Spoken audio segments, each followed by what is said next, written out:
Hits the window frame a foot from my head. Okay, motherfucker, you wanna play games?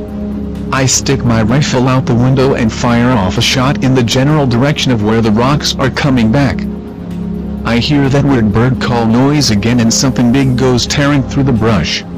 Nope, fuck this. Shut all the upstairs windows, toss my rifle on the bed, and put on my pistol belt. It's time for the heavy artillery.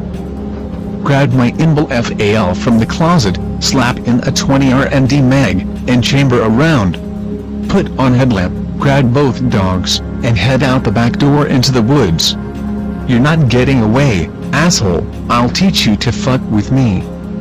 Dogs run off into the dark, barking, and I follow in hot pursuit.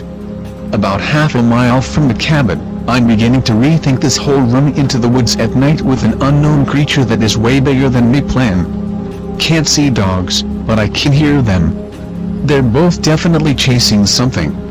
Hear the loud screech from before.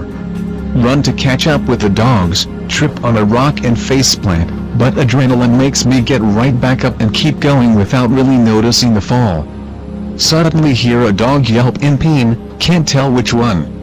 Run even faster, shouting for the dogs. Suddenly see something looming on the trail ahead of me. It's Baxter. He's limping and coming back. His left hip is bleeding. Looks like somebody hit him with a rock. Now I'm pissed. Keep heading down the trail to catch up with Kaiser. Baxter limps along beside me. Loud screeching and Kaiser barking seems to indicate he may have whatever it is cornered or treed. I'm almost there when something whizzes through the air and almost hits me. That came from a different direction than the screeching and barking. Oh fuck, there's two of them. I fire a shot in the general direction of where the rock came from and call for Kaiser. Baxter won't leave my side now. A big stick flies through the air and lands at my feet. I can't see where it came from with just my headlamp. Fire another shot and decide fuck this, I'm heading back to the cabin. Keep firing shots occasionally to keep whatever is throwing things at me at bay. Can hear it crashing through the brush off to my left as it follows me down the trail. Kaiser is still barking and won't come when called. Nearly call his name for the umpteenth time, hear something crashing through the brush and aim my rifle at the noise. Kaiser appears at Mach 2 and runs right past me and keeps going. Thanks, asshole, just leave me for dead. I fire another shot down the trail to discourage pursuit, then haul ass back to the cabin, Baxter right on my heels. Kaiser is waiting for me, whining and scratching at the door to be let in. This is a big dog, one that's taken on and killed the coyote that got in our yard one time. What the hell has him so scared? We all three pile into the cabin, I reload my rifle, and check the dogs. Baxter has a nasty bruise where the rock hit him, but only a little bit of bleeding. Kaiser appears unharmed, but something scared the shit out of him. I run upstairs, barricade the door behind me, and open the window so I can shoot at anything approaching from that side of the house. Shit, I should call my dad or the sheriff, but the phone's downstairs. Fuck that. I hear rustling in the tree line and more of that warbling noise, but nothing comes out where I can see it and no more rocks are thrown at my cabin. I finally relax and start to feel safe around dawn. With no sleep and the adrenaline wearing off, I hang my gun belt on the corner of the bed, lean both rifles against the wall, and go to sleep.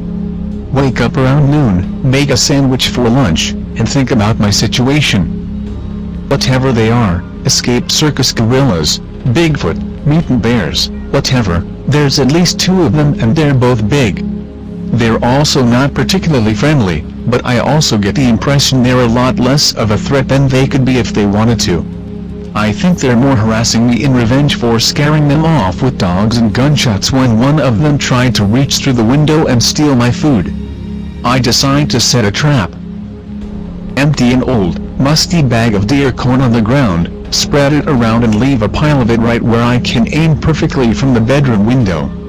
Then I pour a can of soup onto the pile as additional bait and head back inside. Hopefully they take the bait and I can shoot one and bring it back as proof / to find out what the hell they are. Keep my gun belt on an FAL in arm's reach all day, just in case they come back in the daylight.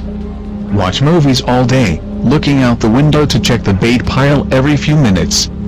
Both dogs are nervous, but don't seem to have anything actively setting them off. They stick to me like Velcro all day. Night arrives and I go around double-checking all the downstairs doors and windows are locked. I set up in the bedroom window with a perfect view of the bait pile and wait in ambush. An hour or so into my vigil, and I notice the outside light is getting dim. No, what? Why? Suddenly, I realized that I had all the lights in the cabin on all of last night, all day, and today, and it was cloudy and overcast so the solar panels weren't charging the battery very well with all the lights and the TV running. Damn it. I go to the utility closet between the bedrooms to check the batteries, and they're almost dead. Even if I shut off all the lights except the 2 outside lights, they won't last long. Well, that's what generators are for. The noise may scare the critters away, it might not. I head downstairs, shutting off lights as I go, and brace myself. The generator is on the front porch, in a little enclosure so nobody steals it. I have to go outside to start it. I open the door and shoo the dogs outside, they seem to indicate that there isn't anything around for the moment. Set my rifle down, unlock generator enclosure, flip all the right switches, and yank the pull cord. Other than when I first got to the cabin and ran it to make sure it worked, it hasn't been started in months, so it takes 6 tries before it starts up. Grab rifle, call dogs, and head back inside. I go into the kitchen and flip the switch that switches from solar/battery power to generator power. The inside lights are all turned off, but the outside lights are still on and suddenly go from very dim to full power. The kitchen window is dark. Something is blocking the light. One of the things is hunched over and peering through the window, trying to see inside. I stifle a shout, aim my rifle right at its face, and fire 5 or 6 rounds as fast as I can pull the trigger. I must have jerked the trigger, because the window exploded in a spray of glass and the thing howled like I hit it. but instead of dying from a gunshot wound to the face, it turned and ran off into the woods. I run to the window and look outside, but see nothing. More warbling and what sounds very like a person moaning in pain and sobbing is coming from the tree line. Nope. I'm done. Fuck this, I'm out. Seriously, I'm not doing this anymore. Run out the front door with both dogs, lock the cabin behind me, jump in the Blazer, and haul ass into town where I can get some cell reception. Immediately call my dad and tell him everything. He says he's coming out to meet me and to stay put. 2 hours later, my dad pulls up to the truck stop I've been waiting at, has me repeat the story to him again, and then follows me out to the cabin. The generator is still running and the outside lights are on.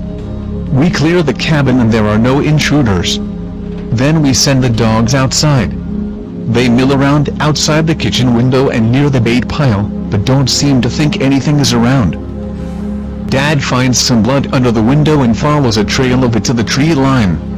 He's smarter than me and doesn't go into the woods in the dark. We clean up the broken glass and board up the window.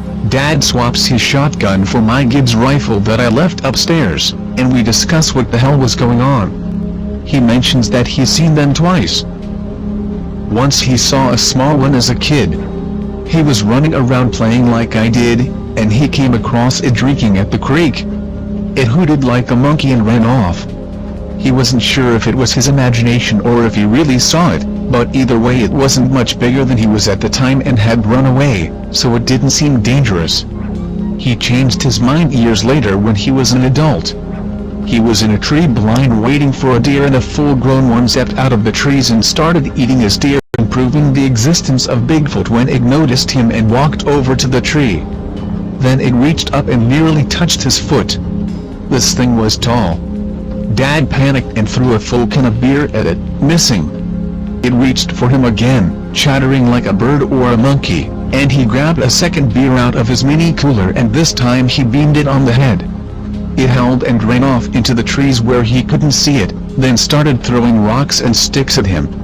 He fired a shot to scare it off, climbed down from the blind, and ran back to the cabin. He'd never seen it again since, but knowing it was out there always freaked him out, which is why he always had me take a dog and a gun with me as a kid. He never told anyone what he'd seen because he didn't want them to think he was crazy or make fun of him for being drunk and seeing things. Well, now 2 of us had seen the damn things. They didn't come back all that night, and we headed into town to get a replacement window when morning came. We made sure the cabin was secure, put all my stuff in the Blazer, and drove home. We didn't go back until deer season. There was no sign the things had tried breaking into the cabin since we left. Haven't seen or heard them since, never tried to follow the blood trail in the daylight, so I have no idea how seriously I wounded it. Now, here's what I saw/heard. Thing was about 7 or 8 feet tall, wide, and muscular. Like a gorilla, but it stood upright like a person. Head was conical, bullet-shaped, it had deep-set black eyes with a heavy brow, like a stereotypical caveman or gorilla. Flat, broad nose, mouth stuck out like an ape's or a black person's. I never saw its teeth, and it had small jug ears